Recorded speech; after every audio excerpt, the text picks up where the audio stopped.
வணக்கம். சின்ன குரூப் சேனலுக்கு உங்கள் அனைவரையும் அன்புடன் வரவேற்கின்றேன். இன்றைய ஆன்மீக தகவல் ஸ்ரீ அன்னை ஸ்ரீ பகவான் அரவிந்தர் பற்றிய தகவலை தான் நாம் பார்க்க போகின்றோம். அன்பர்கள் அனைவருடைய பிரார்த்தனையும் ஸ்ரீ அன்னை ஸ்ரீ பகவான் அரவிந்தர் திரு பாதங்களில் சமர்ப்பணம் செய்கின்றேன். நம்பிக்கையான நியாயமான பிரார்த்தனைகள் நிச்சயமாக கைகூடும். வீட்டில் உள்ள அனைவரும் அழைப்பை ஏற்றுக்கொள்ளவில்லையானால் ஒருவர் மட்டும் ஆரம்பிக்கலாம். இந்த முறையை எப்படி ஆரம்பிப்பது என்பதை பல பகுதிகளாக பிரித்து அவற்றை வரிசைப்படுத்தி எழுதுகின்றேன். பூரண நம்பிக்கையுள்ளவர்களுக்கிடையே உரிய முறை இது. அதுவே அடிப்படை.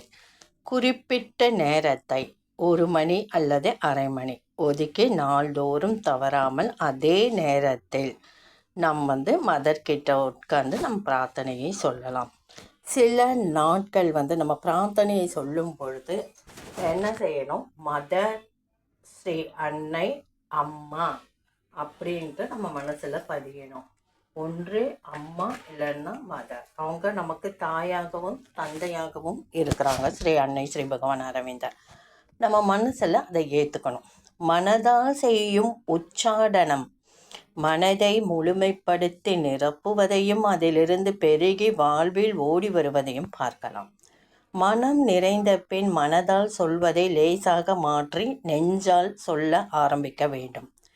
நம் மனதில் உள்ள பிரார்த்தனை ஆழ் மனதிலிருந்து வர வேண்டும். ஆழ் மனம்னா என்ன?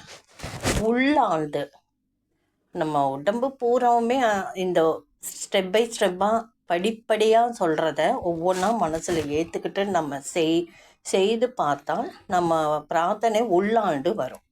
நெஞ்சம் நிரம்பி வழியும் நிலை வந்த பின் ஸ்ரீ அன்னை இல்லைனா மதர் நிறுத்தி கொண்டால் தானே நமக்கே மதர் மதர் மதர் என்று நாம் சொல்ல ஆரம்பிப்போம். நம் உடல், நெஞ்சம், மனம் அனைத்துமே மதரால் நிரம்பி இருக்கும். நேரம் மிகவும் முக்கியமாக சொல்லப்படுகின்றது. சரியான நேரத்தில் சரியான அது காலையில் 10 மணிக்கு உட்கார்ந்தீங்கன்னா அதே 10 மணிக்கு மதர்கிட்ட வரணும். மாலை 6 மணிக்கோ 7 மணிக்கோ நீங்கள் எந்த நேரத்தில் ஆரம்பிக்கின்றீர்களோ அதே நேரத்தில் ஸ்ரீ அன்னை கிட்ட நம்ம வருவது ரொம்பவே சிறப்பு. அவங்க நமக்காக எதிர்நோக்கி காத்திருப்பதாக சொல்லப்படுகின்றது. அன்பர்கள் ஒரு முறை ஸ்ரீ அன்னையை எப்படி வழிபடுதல் சிறந்தது என்ற பிரச்சனை பல்வேறு கோணங்களில் விவாதிக்கப்பட்ட பொழுது ஒரு பிரெஞ்சுக்காரர் சொல்கிறாரு. ஸ்ரீ அன்னையிடம் இது பற்றி அவர் கேட்குறாரு, இந்த மாதிரி உங்களை எப்படி வழிபடுறது என்று. அதுக்கு நாம் சொல்கிறாங்க. அவர் பிரெஞ்சு நாட்டுக்காரர் கேட்டதுக்கு, அன்னை இறைவனாகவே நாம் மாற முடியும் எனும் பொழுது ஏன் நாம் இறைவனை எப்படி வழிபட வேண்டும் என்று விவாதிக்க வேண்டும் என்ற கருத்தை ஸ்ரீ அன்னை சொல்கிறாங்க. ஸ்ரீ அன்னை நாம் அவரிடம் பிரார்த்திக்காமலே அளித்துள்ள தெய்வீக வரப்பிரசாதம் அது. சாதகன் யோகத்தால் இறைவனாக மாறலாம், ஸ்ரீ அன்னையாகவும் மாறலாம் என்று ஸ்ரீ அன்னை சொல்கிறாங்க.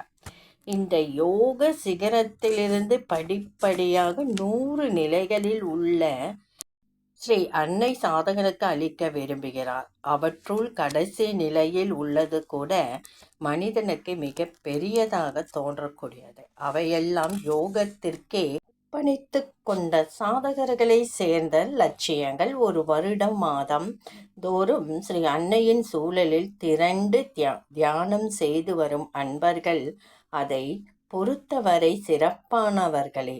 அவர்கள் யோக லட்சியத்தை தேடும் சாதகர்கள் இல்லை.